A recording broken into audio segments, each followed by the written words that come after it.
teman-teman, di Terios atau di RAS ya hampir sama sih ya. Interiornya bisa dibilang 100% sama, mungkin di audionya sedikit agak beda ya. Terus kenapa kok banyak orang yang pilih Terios atau RAS gitu ya? Pertama, memang dia bentuknya keren banget sih ya kalau menurut saya. Kedua, interior juga bagus maupun eksteriornya. Terus ditambah juga dia menggunakan mesin yang irit gitu. Jadi kebetulan saya pakai Matic ya. Ini juga irit banget, sehingga buat orang-orang yang hobi ya iseng jalan kemana-mana gitu ya, mobil ini recommended banget dia. Jadi bentuknya juga nggak terlalu gede banget ya, jadi kalau mau masuk gang-gang juga oke. Seperti ini jalanan kecil ya, kan juga nggak repot gitu ya dibandingin harus pakai mobil yang gede banget ya gitu. Terus juga apa ya, selama saya menggunakan Terios ini juga dari setirnya enak gitu ya. Kan katanya ada yang bilang terlalu keras ya pernya. Ya biasa-biasa aja sih sebenarnya, nggak terlalu keras-keras juga ya. Kalau lembut-lembut banget sih juga enggak gitu ya. Jadi Terios itu memang didesain buat apa ya, buat sedikit adventure lah ya gitu. Walaupun untuk yang Terios terbaru ini, untuk tarikan nanjaknya itu ya agak sedikit berkurang, tetapi sebenarnya bisa diakalin atau dimainkan di gigi 1-2 gitu ya. Jadi kita sering-sering aja main di gigi 1-2, kayaknya masih kuat. Terakhir itu saya ke Dieng, ke Tegal, Guci gitu ya, sampai daerah-daerah yang lumayan tinggi lah, puncak gitu ya. Oke sih, nggak ada masalah gitu ya.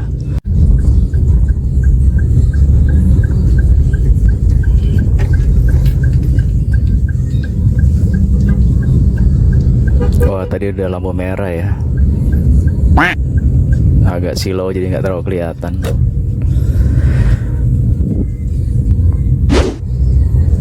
Kalau saya perhatikan sih RAS dengan Terios ya hampir sama ya. Cuma memang bedanya di audio sih. Audio sama ya? Oh, beda-beda ya. Audionya dia agak berbeda. Kalau yang di RAS itu dia ada colokan USB di sini, kalau yang dia rapi di bawah.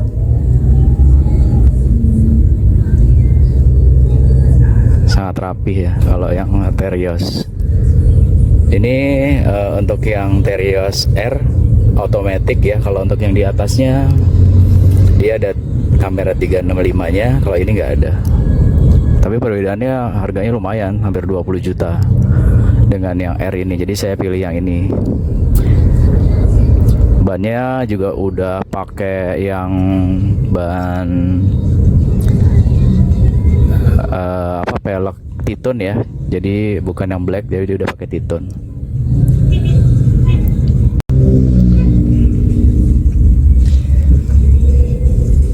Oh ya, untuk jarak yang sudah ditempuh itu udah 7.000 mendekati 8.000. Ini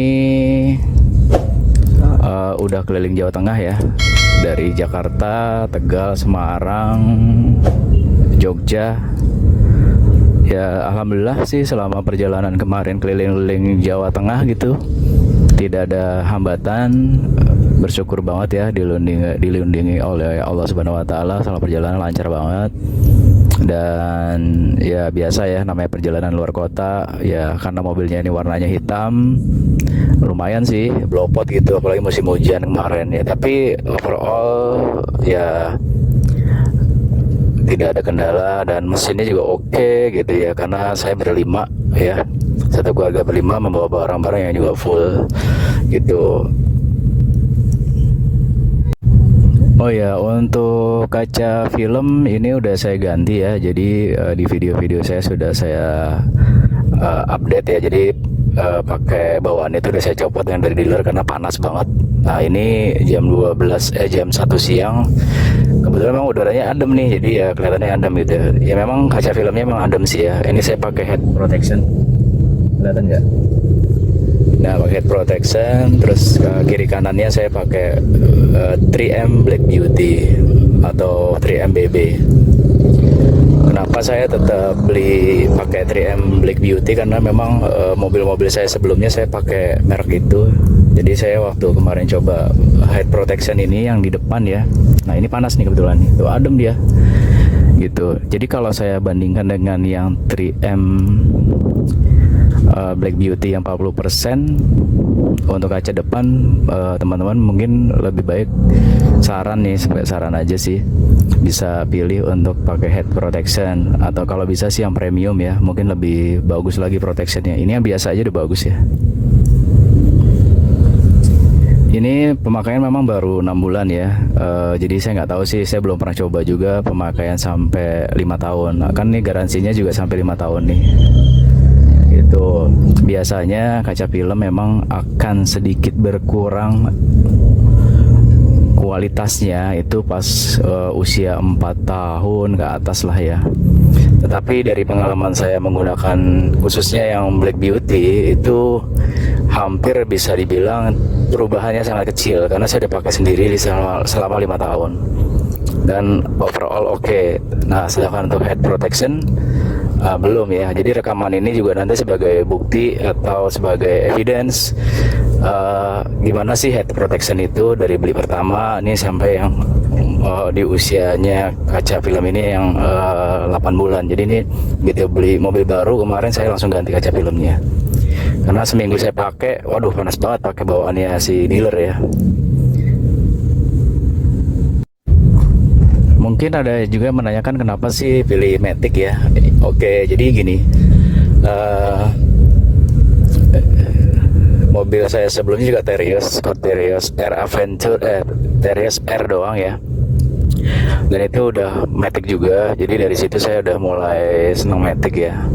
Jadi tanjakan yang terjal pun ya alhamdulillah sih, selama penggunaan 5 tahun Terios yang lama itu juga Matic aman-aman aja ya, selama penggunaannya itu betul. Jadi Matic itu memang harus penggunaannya sesuai dengan SOP gitu. Memang kalau buat ngegas gitu ya, atau tarik-tarikan di tol gitu ya, mungkin nggak terlalu oke gitu ya. Tapi kan kita punya mobil itu untuk penggunaan mobilitas kita, pekerjaan, keluarga.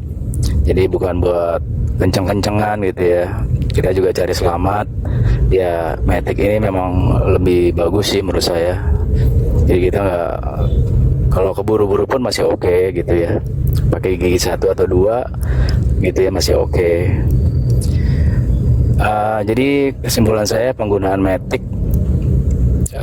enak gitu ya menurut saya, karena nggak ada bedanya dengan Matic yang Terios lama, karena giginya hampir sama juga ya nih.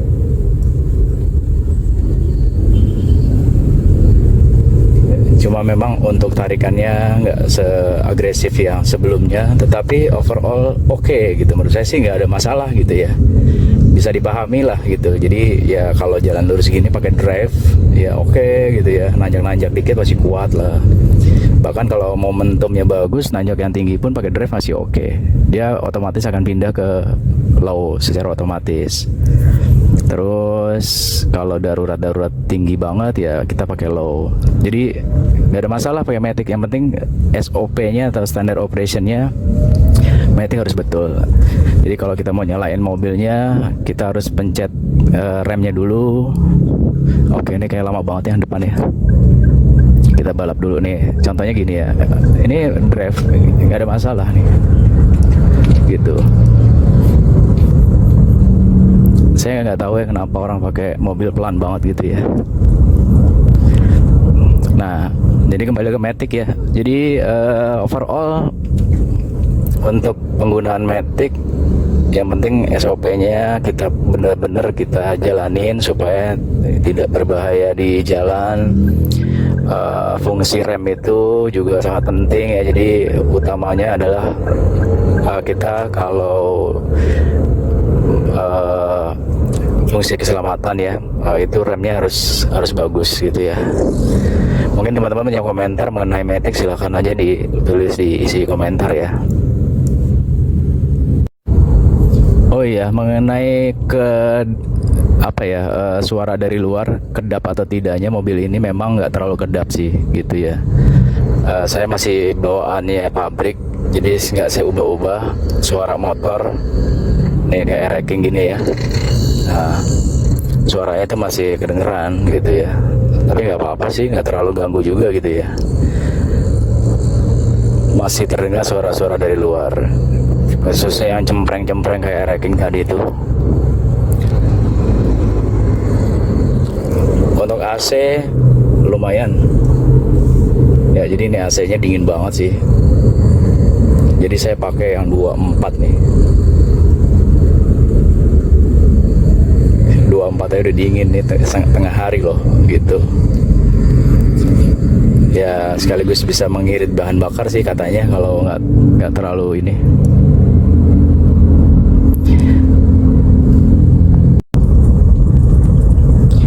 Ya demikianlah teman-teman, review mengenai mobil Terios tipe R yang saya gunakan baru 8 bulan ini ya. Mudah-mudahan berguna informasi ini, khususnya buat teman-teman yang mau meminang Terios baru maupun Terios bekas. Oh, ini adalah ya tadi disampaikan ya, mobilnya keren gitu, harganya juga gak terlalu mahal, terus ada PPNBM 100%, irit, dan dia juga bandel ya untuk menjelajah kemana-mana. Ground clearance-nya tinggi, dan banyak lagi kelebihan-kelebihan lainnya ya dibandingin kekurangan-kekurangannya gitu. Silakan like dan subscribe di channel ini ya teman-teman. Sampai jumpa di cerita-cerita atau vlog saya lain ya. Assalamualaikum warahmatullahi wabarakatuh.